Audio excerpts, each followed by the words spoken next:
Welcome to Thinner Peace and Menopause and Beyond. This is Dr. Deb Butler, Master Life and Weight Coach, and as always, your coach. Today is episode number 131. Stay tuned, I got some good stuff for you.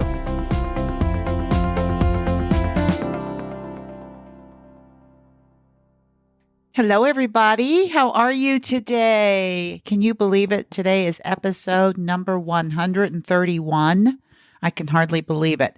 And hey, I want to thank so many of you for doing more iTunes reviews. I'm now up to 193, but you know I want to get up to 200.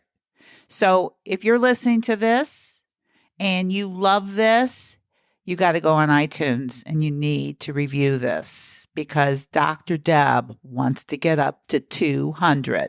That's my goal, and I'm asking you to help me. And then I get to go in and read it, and it is such an inspiration to me to continue to do the podcast. It gives me more ideas, and it also lets me know that I'm helping you. And nothing inspires me more than knowing that I'm inspiring you. So please, please, please, if you have not reviewed my podcast, please go to drdebbutler.com/rate. And it will take you through the process. It takes you 5 minutes. If you've listened to a lot of my podcasts, I've given you specific instructions on how to do it. So I want you to go do it.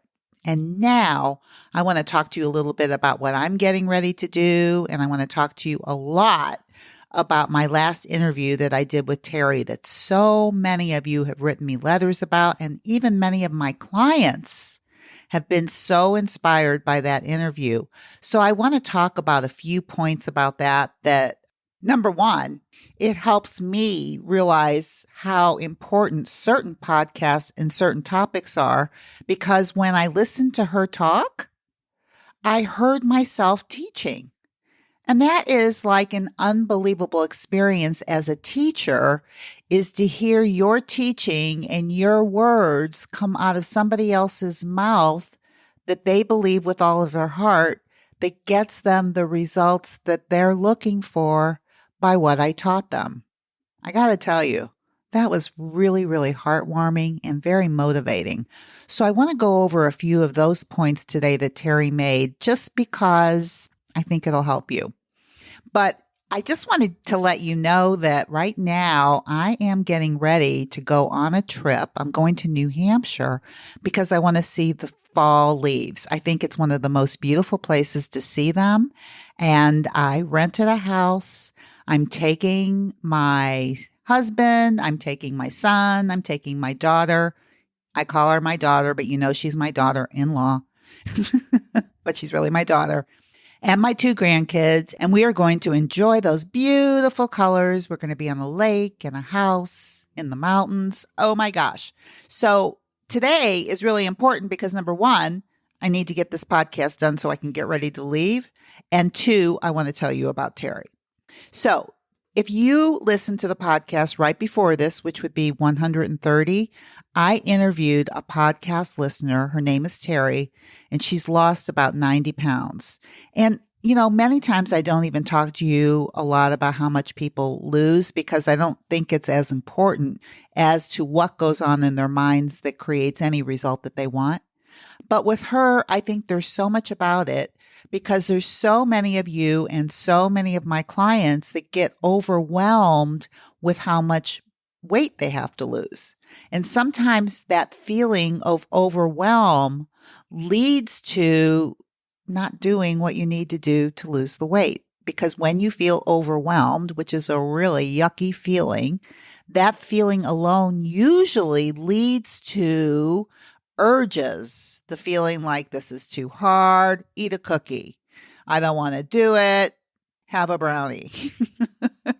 I'll never do it anyway. Eat 5 cookies. Something like that. That's just your little brain, that little toddler running around up there going, this is too hard. I don't want to do it. I'll never be able to do it. It's way too hard. And what you have to do, and I say this with the most amount of compassion, but you got to slap her and you got to say, stop it. and I mean it compassionately, because sometimes you just have to wake somebody up.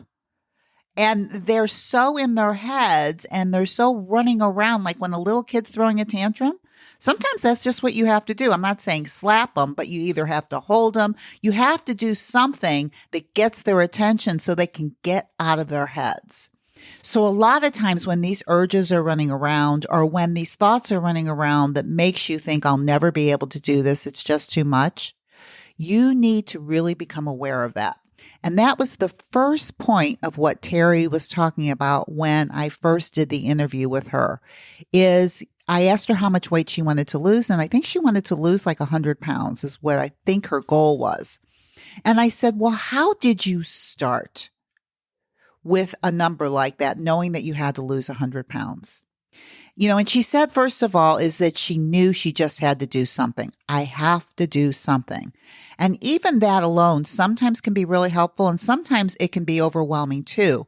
But she felt in her heart, when she actually created that thought in her mind that I have to do something, she really believed that she had to. So when she was looking for podcasts and she was looking for weight loss, and I think she was in menopause and she found my podcast, I started singing to her. That's kind of what I say when we resonate. It's like someone's just singing your song.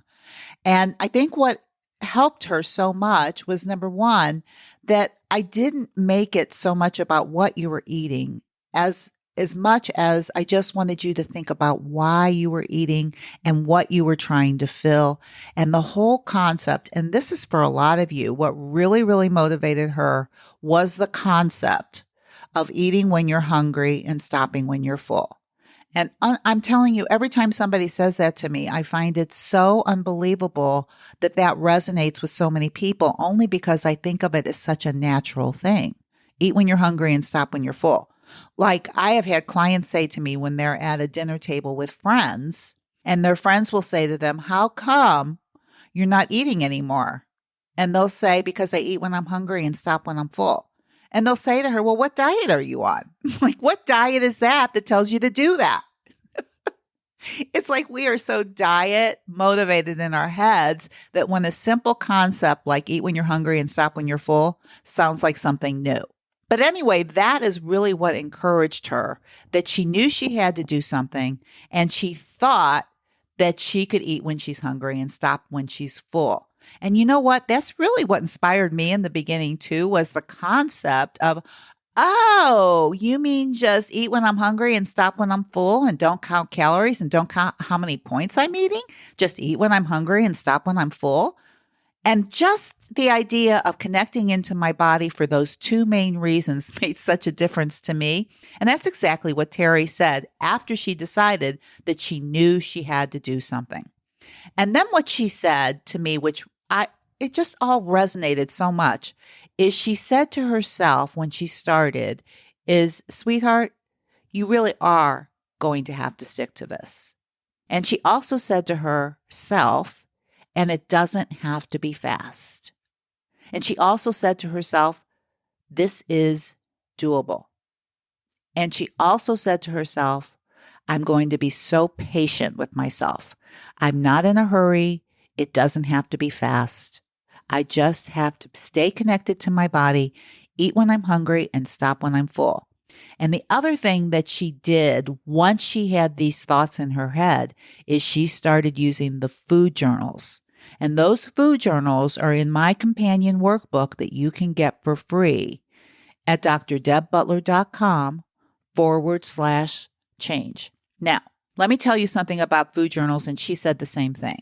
These food journals aren't the same type of food journals that you're used to using. Like when I was on Weight Watchers, I would do my food journal because I was counting my points, right? And I knew when my points got up to the level, whatever they were, I can't even remember anymore, thank goodness. Whatever they were, I had to stop. And that was the reason for food journaling, was counting my points. Now, the reason for food journaling in this program of Thinner Peace is not that. It is for you to check in with your body so that you know that you're eating when you're hungry and that you're stopping when you're full. And if you're eating beyond your own fullness, do you know why? Now, you know that it's between a -2 and a +2. So if you're going to a +4 and you found that out, then the next question is, if you're not feeling physical hunger, what are you feeling? And of course, that is what we call our emotional hunger scale. And almost all the time, it's emotional hunger. And Terry was talking about that's what she started to do immediately is she started food journaling for the major purpose of just being able to stay connected to her body and figuring out those numbers and figuring out when she was overeating, why. Now, you can do the same thing that she did. She just decided to get that companion workbook. She just decided that she needed to stick with this. And she just decided that this is it. I have to do something. And this is exactly what I'm going to do because I can live on it and it is doable. She also said that one of the major things that really helped her, and I want to impart this to you 100 times over, is what she said to herself and what she said to me is this is gradual. This is not going to happen overnight. I am going to make mistakes, but I'm going to learn from them. And that's really what she did. You know what she said? She said every meal was an opportunity to learn something. Every meal was an opportunity to pay attention to my relationship with food.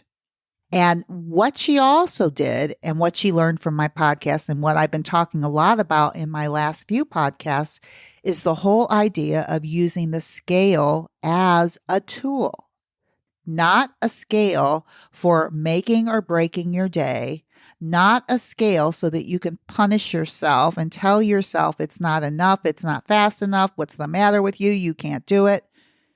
Just a tool to tell you if you need to tweak something or if everything is going the way that you want it. That's all it is. And what she said is that she had a few months, because she's been doing this for over a year, but she had a few months where she really wasn't losing very much weight. That means that every time she got on the scale, nothing was happening for weeks.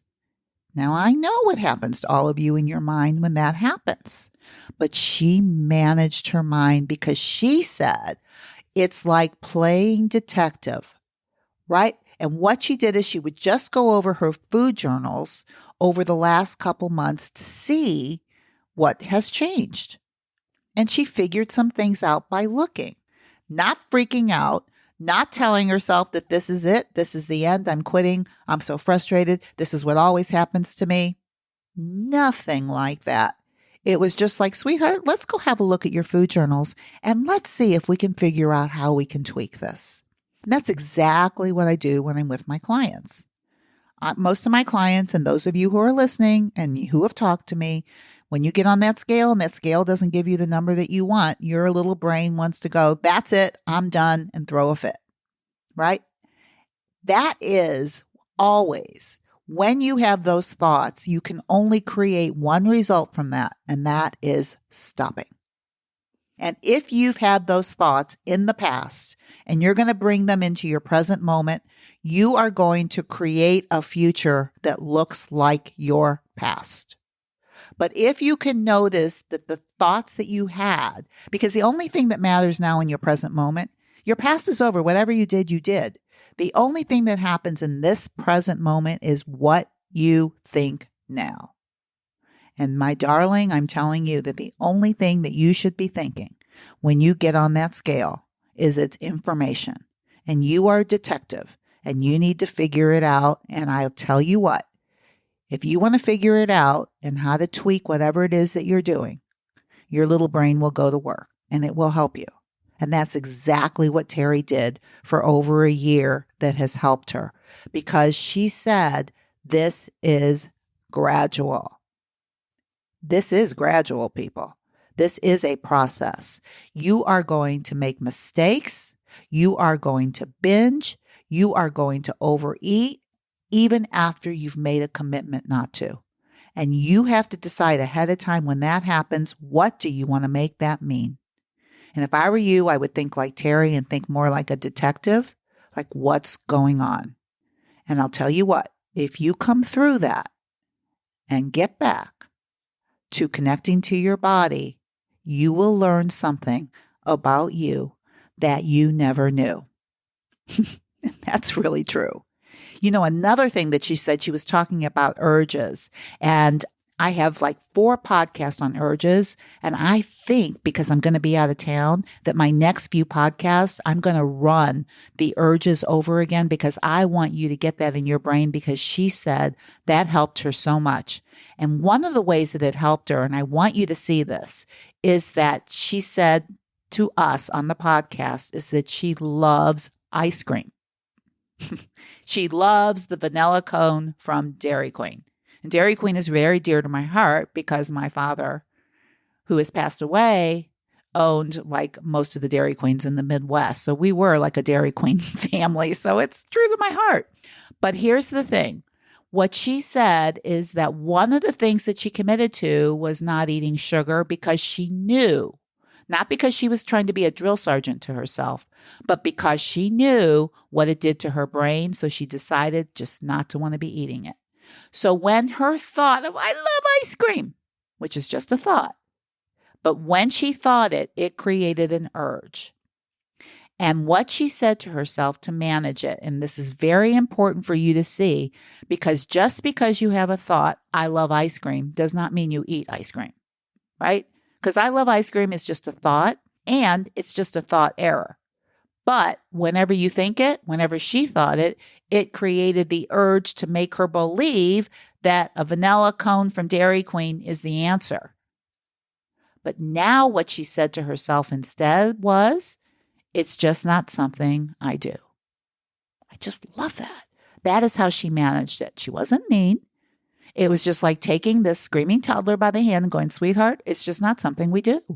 And she also said to herself, and I really loved this, she said to herself, if you're hungry and you really want an ice cream cone, you can have it. And she said what she has found out over the last year is when she's hungry, she never wants an ice cream cone. She always wants an ice cream cone when she has an urge. And an urge, if you remember, never comes from physical hunger. It's an emotional thing. And she figured it out. She told that screaming little toddler inside of her, if you're really hungry and you want an ice cream cone, we'll eat it. And you know what? It's never come up. You might want to use that. I just love that. Terry, thank you.